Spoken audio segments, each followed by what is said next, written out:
Hello, it's Martin from Eurogamer, and I am joined by Ollie Welsh because you've been lucky enough to play Forza Horizon 3. I have. I played it at an event in London last week. I'm kind of jealous because I'm a big fan of Forza Horizon, as I think you are as well. I love these games. I absolutely love them. I can play them I love racing games, but most racing games are quite an intense experience, whereas Forza is something I can play for hours, like I'm playing an RPG. Horizon, that is. I can really just sink into it, and I can enjoy exploring the landscape and stuff. So I've really enjoyed both of them today, as people who read my reviews of both on Eurogamer will know. And it looks like Horizon 3 is going to continue the streak. It's weird because I love the Horizon games. I've put countless hours into both of them. But I'm going to play Forza Horizon 3, but I kind of struggle to come to grips with like what's going to be new, what's going to make this one exciting, what's going to make me want to play. Yeah, I mean, I think that it is kind of a problem for them. They're on this what executives call a cadence of every 2 years, which is actually it actually makes the game quite iterative. And Forza Horizon 2 was cool because it was on a new platform, it was on Xbox One, and also because they had a major outstanding bit of work to do, which was to fix multiplayer, which was pretty dreadful in the first game. And they did that. So they kind of had ticked all of the major boxes, and we're now into the iteration phase. And so it doesn't have that sort of, it doesn't feel as exciting as the previous games did. I do think that once you actually get your hands on it, your concerns about that will probably just melt away because it's so much fun to play, and it's mostly just very nice to have it back. Yeah. The big thing, of course, it doesn't apply to either of us, but it will apply to a lot of people, is that it's a PC game this time as well, and that massively expands its audience. And I imagine it would be very welcome to PC gamers, because the racing game scene on PC is pretty hardcore at the moment, whereas Horizon is a very welcoming game. And for me, it's kind of the major selling point of the game. It's a racing game that really can be all things to all men. It's got good enough handling that once you turn the assists off, it deserves the effort of getting a wheel out to play it, and you can feel the differences in the cars, and it's very enjoyable. But at the same time, it's easy enough to drive that anyone can get along with it, and it's got a showiness and a sort of slick style that makes it sort of appealing to a lot of people. And also, if you're a car nerd, these games are absolutely brilliant, because the guys making them at Playground, which is a studio in the Midlands in England, they've sort of culled from all of the great racing game studios that we've had in the UK over the last 10-20 years, and they really, really know their cars, so the car lists always have a lot of weird and esoteric and interesting things to collect in them as well. So all of that's going on. They've got obviously Playground is a lot of alumni from past big driving game studios. Codemasters is obviously a big one. That's where Ralph, the main guy, comes from. There's still, from what I've seen of it as well, there's a lot of dirt in there. Is the off-road stuff quite pronounced in this? Yeah, it really is. So in fact, to the extent that in the intro to the game, they switch you between, you get in the Lamborghini cover star straight off, but then they jump you straight into a buggy, I think, so they're the major new sort of vehicle type in it, as off-roading buggies. And then 4x4s are obviously quite a big thing in Horizon 2, especially in the Storm Island expansion, and they're back. And so a lot of the early events put you in 4x4s and have you racing through. You start off in a sort of coastal area where, if you go a little bit inland, there's sort of hilly jungle type landscape, and there's a lot of quite exciting racing through that kind of area. So they're still pushing off-road quite heavily. It's not like a technical rally game, it's a have fun racing stuff across fields, and of course you can race a Lamborghini across a field in it, which in real life would break it instantly. But that's a big part of it, but it suits an open world game very well, because it means they can use the whole landscape and they can seed it with their barn find cars and all the rest of it. The one thing about it as well, I'm not racist, but I'm not I'm not a massive fan of Australia, and so I find it weird because I think the last two ones had much more evocative backdrops. Colorado, obviously, is gorgeous, and that kind of speaks to the myth of the Great American Road Trip. Southern France, you've got that kind of element of romance, and I associate that with certain parts of car culture as well. There's kind of misty-eyed, European car culture and all these beautiful classics you can take on these beautiful roads. Yeah. Australia, I associate with... I love V8 supercars, but I associate it with these V8 supercars and nutters like Shane Van Gisbergen, who are just like crazy drivers, and it's a bit more oafish.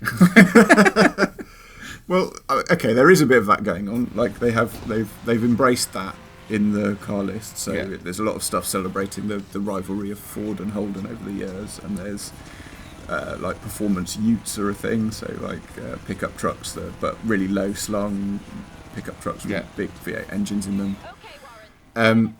I think the decision they took was really for landscape, and I think you might find it's actually more reminiscent of Horizon 1. When they picked Colorado in Horizon 1, it's because that state covers such a huge variety of different landscapes, from mountainous to almost desert down in the south.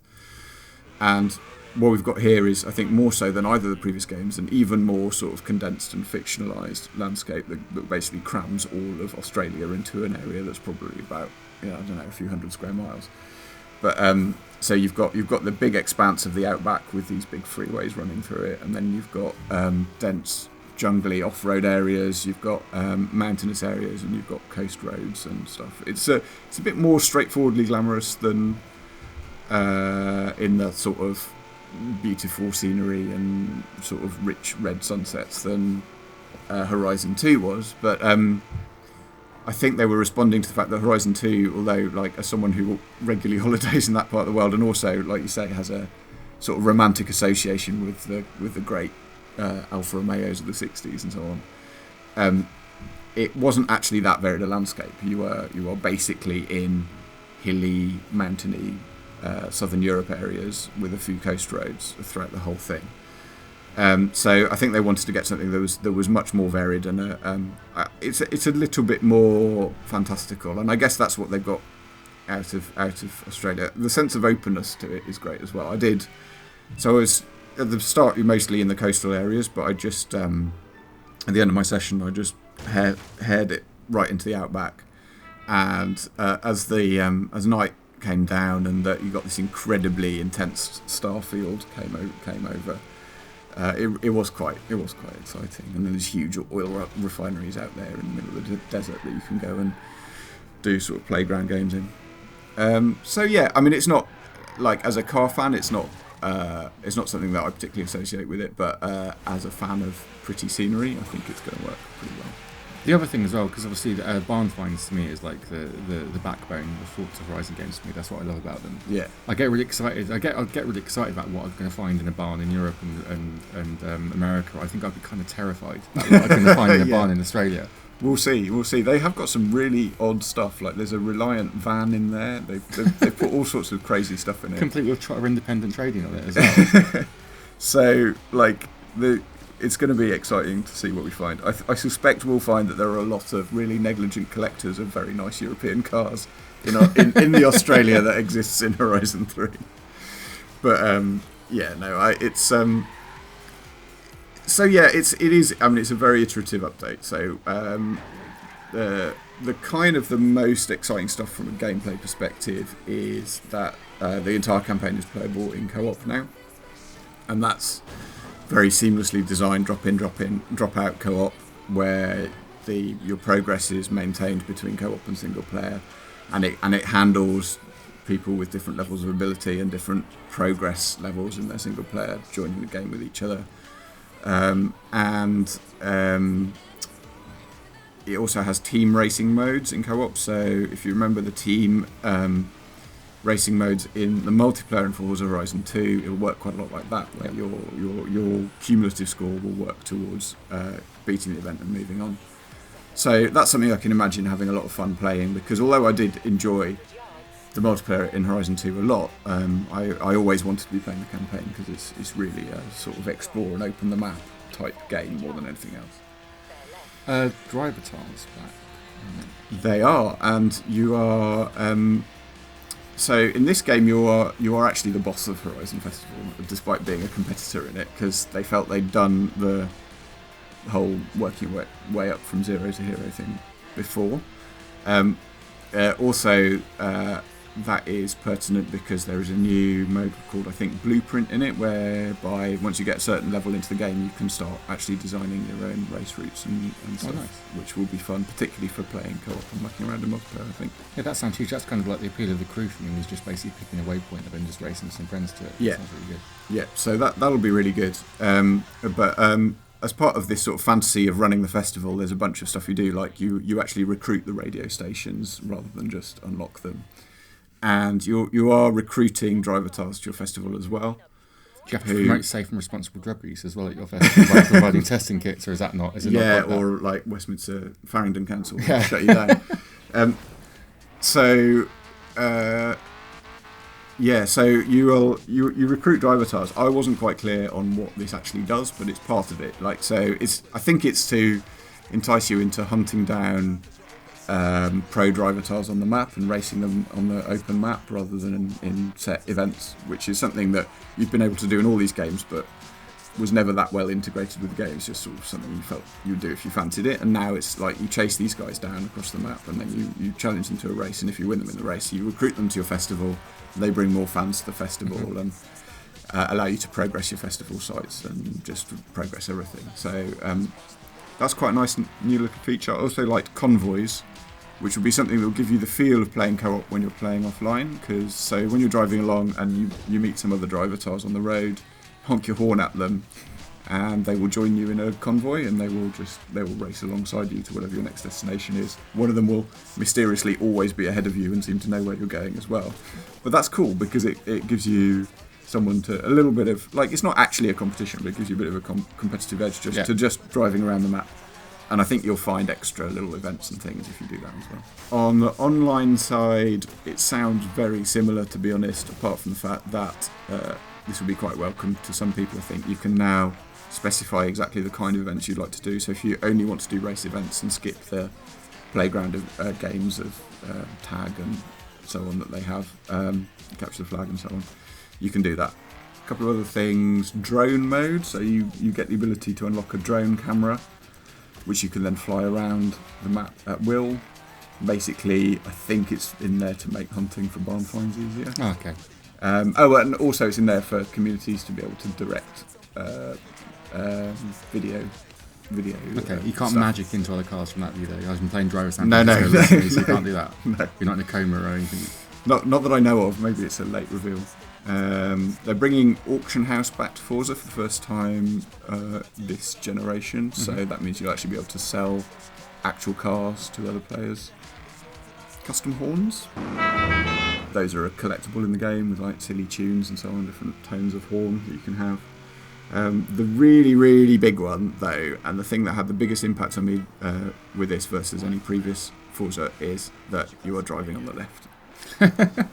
And like, you have never, even though we all drive in this country, we all drive on the left all the time, you've never played a video game map where you actually drive on the left. I'm so used to driving on the right though that I think I'd get confused in a video game. Like you do. So I chatted to Ralph Fulton, the creative director, about this, and he said that they had so much trouble with people in playtesting piling straight into oncoming traffic all of the time that they actually considered switching Australia's entire road system around so just so that people would be used to it. Eventually they decided they just couldn't do that for reasons of authenticity, so in actual fact you get used to it in like 10 20 minutes, but it really is surprising how confusing it is to begin with. Actually, even a right-hand drive car would, a left-hand drive car, a right-hand car driving would really confuse me as well. Yeah, although I think in the game, as in previous Forzas, it's they put the wheel of the car on the side according to the country of manufacture. So yeah, all of the Australian cars in it are right-hand drive. Although I was in a left-hand drive Range Rover, so I don't know if that makes sense. This is hot chat. This is the burning questions being answered on Forza Horizon 3. This is what car nerds care about. Is it authentic which side the wheel is on? Most importantly, what happened to Ben Sean Maguire? He is gone. Really? Yeah, no, he's been the most hated game character in Forza Horizon 2. Where are you now? Oh, it's a shame. We're just about to cruise down to Nice.